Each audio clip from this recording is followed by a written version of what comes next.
Welcome. What we're going to talk about today is what is a network and some other things. But we were starting off with our CCNA course. We've already talked about getting started and so on and so on. So what we're going to talk about is network fundamentals. This is pretty much the basics of networking that we're about to discuss here. You can go as deep as you want with this information, but whatever you do, don't use only my particular course as a source of information. You can do as much reading as you like on this subject. You can do very little reading on this subject. But either or, make sure that you understand what the fundamentals are. So let's talk about what a network really is. The concept of a network is having two devices communicating in some fashion, either by a wire, wireless, and able to communicate with each other. Because I have PC1 sitting here and PC2 sitting over here, and they're connected by a cable, and they're able to communicate with each other, what does that tell you? They're on a network. That's it. Now, if you read this little thing here, it says the ability to have communication between two or more devices. Now, in this scenario, we have two, so they're networking. Otherwise, if you just have a single PC, he's just a PC. That's it. But if I connect this PC to another PC in some fashion, it becomes part of a network. When you're talking to your friend, your family, boyfriend, girlfriend, you're networking with them. You're communicating with them. Same concept, except we're doing it with machines. It also says these devices can be considered nodes. Now, this is a good thing to know. I don't normally use this term all the time, but I do use it. So the concept of nodes means anything that has the ability to communicate. Now, in our CCNA, we're only going to be dealing with one protocol, our main protocol, to do communication with, and that's IP. Now, if you were doing Novell, you have IPX and so on and so on. And, of course, with Apple, you have Apple Talk. But we're dealing with IP as our means of communication. So that means nodes are devices that communicate between each other using IP. We use a network card to do this communication, which means if you have two PCs sitting here, you're going to take this cable, which we call a network cable for now, and you're going to plug it into the back of this PC and the back of this PC. And the only way to do that is you have to have what is called a NIC card. This is called a network interface card. Horrible writing, I know. Now, this network interface card is designed to move data over wires and communicate with another network card on the other end of that wire. So this is really what's needed in order to get your machines to communicate. So if you have two PCs but they don't have a network card, you're not going to be able to communicate with them. Yes, there's other means of setting up communications, but in our world, in our CCNA world, we need network cards. And that's what we're going to be using. Here's an example of a network. One example would be you make a phone call. You're sitting here in Annapolis, Maryland, and you decide that you want to call your buddy over here in Baltimore, Maryland. And because of that telephone signal is going to go up. Now, of course, I'm talking about a wired telephone service, but it could be wireless. It doesn't really matter. I have wires plugged into it because, we're talking about a wired network. You and I are going to be dealing with wired networks. This is not always CCNA wireless. So everything we're talking about will be physically plugged into something. This telephone company would take that data, send it across the city where it needs to go, and bring it down into this one particular telephone. That telephone will ring. This ringing between these telephones is, think of it as our communication trying to happen. The phone rings, someone runs over to it, picks it up, or your buddy runs over to it and picks it up. And as soon as he picks up that phone, he opens. He starts. He pretty much completes the communication. That's a good way of saying it. He completes the communication, and now they're able to communicate with each other. Every time he speaks, this person will be able to listen, and vice versa.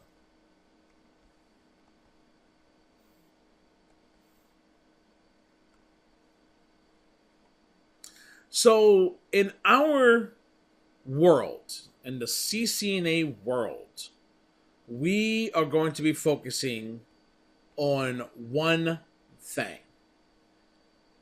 Routers is one.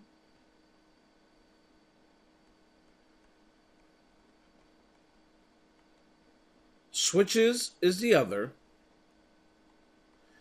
And our one thing that we're going to be dealing with is getting communication between these devices and making them work.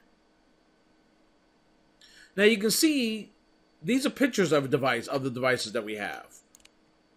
Here's our router at the top, and here's our switch at the bottom. Now a router consists of a few ports. Here's one port that we will plug our network cable in. Here's another one. And here's a couple more. And you can see we have these modules that we can actually just slide things in and out. These cards here, this is a module, this is a module. And then we have a module over here that we can actually slide something in as well. But with your router, these are called fast Ethernet ports or Ethernet ports. I mean, they're called fast Ethernet, but at this point, just realize they're Ethernet ports. So if you're building yourself a network and a lab at home, make sure you get one that has 2 ports. A router that has 2 ports. So your router will have a few interfaces, and we call these interfaces each one of these ports. And really, each one of these ports is nothing but a network card. You will be able to identify a switch by many ports. As you can see, 1, 2, 3, 4, 5, 6. Of course, that would be 12 if we double it. And if we double it again for all these, it'll be 24 ports. So this is a 24 port switch. The nice thing about a switch is I can hook up 24 PCs.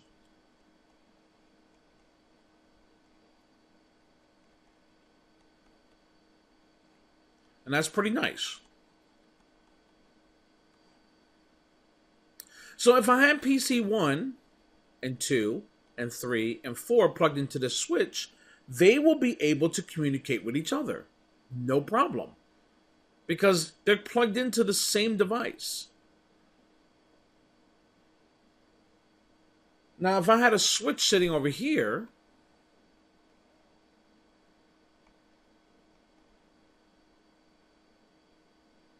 that was on a different network, then I would use this router to communicate with a PC sitting on this switch that is on a different network.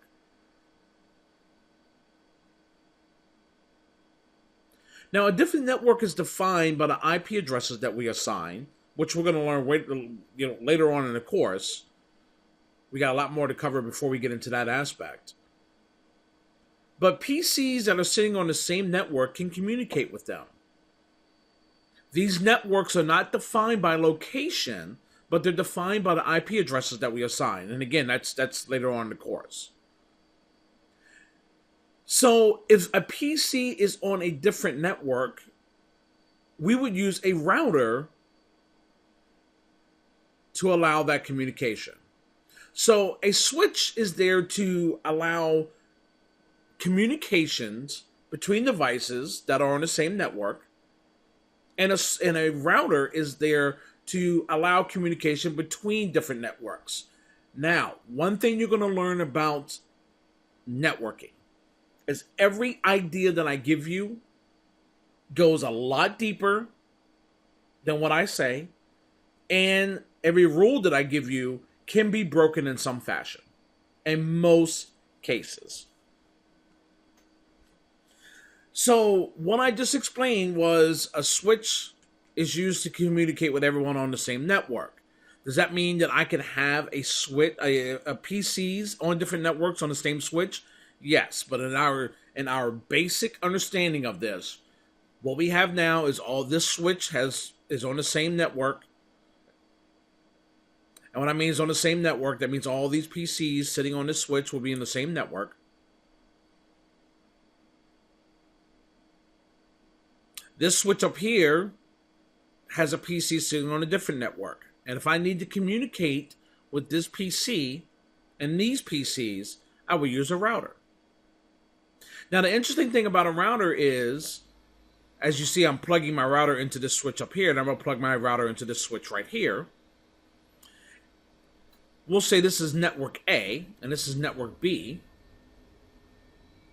A router can only have one interface in each network.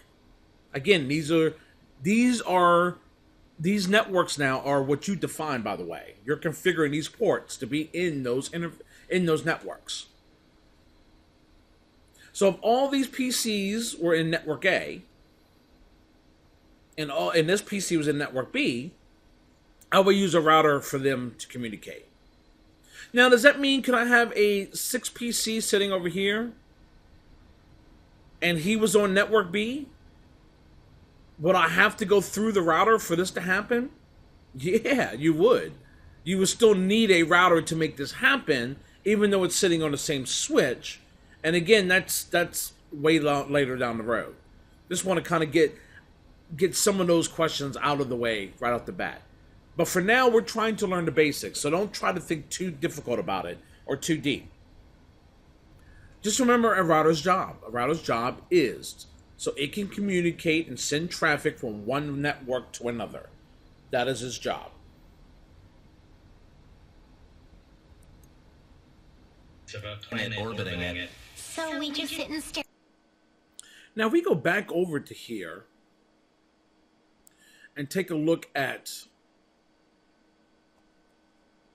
this phone company here, we'll realize that Annapolis might have a 301 extension.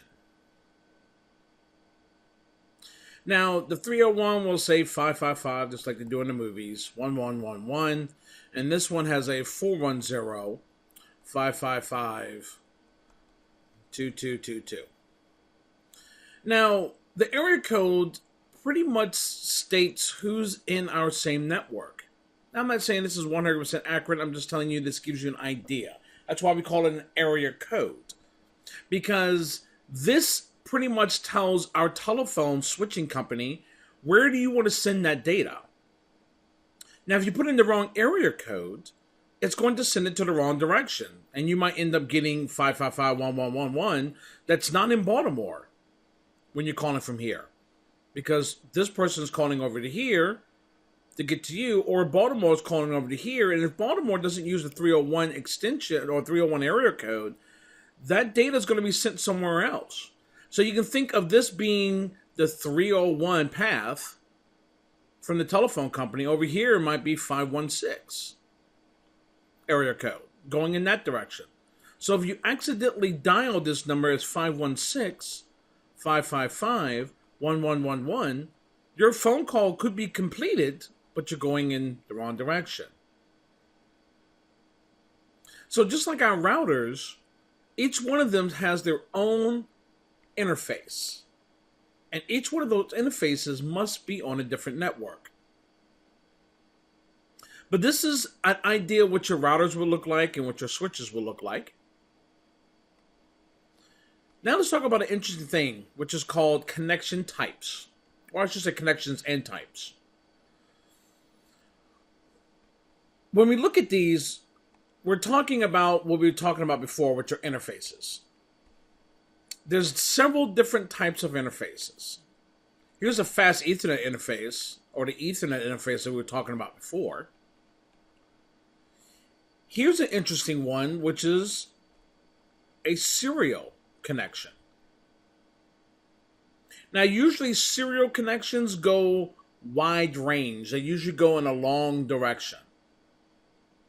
You can have serial connections locally, but normally locally we want high speed, as fast as possible. So we would use our Ethernet or our fast Ethernet connections to get that high data transfer between each other. And serial connections we would use to have long distance connections. Now, in today's world, we have some pretty fast wide area connections. But for your studies, you're going to be learning about serial connections and Ethernet connections. In the book, you're going to be learning about fiber as well.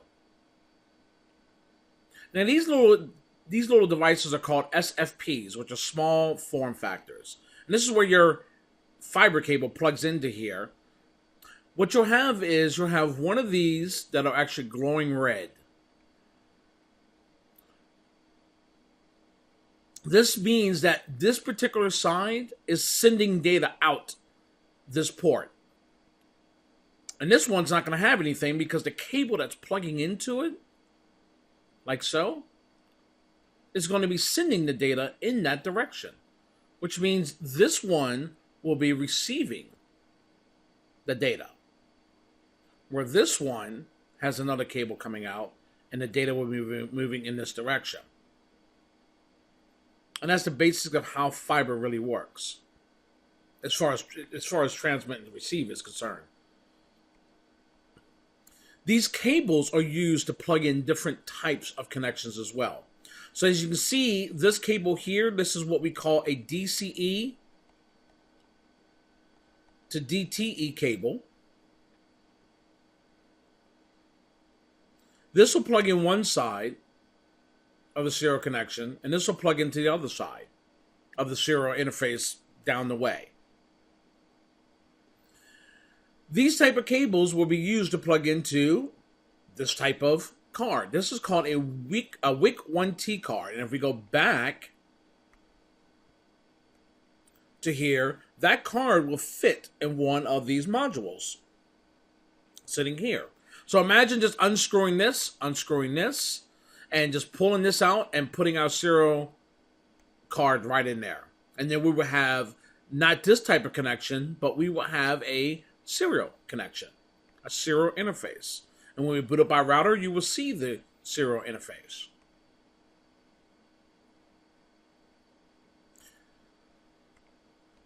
This little card here, because notice this one only has one adapter for you to actually plug your cable into, which means this will give you one serial interface. This one here has two serial interfaces.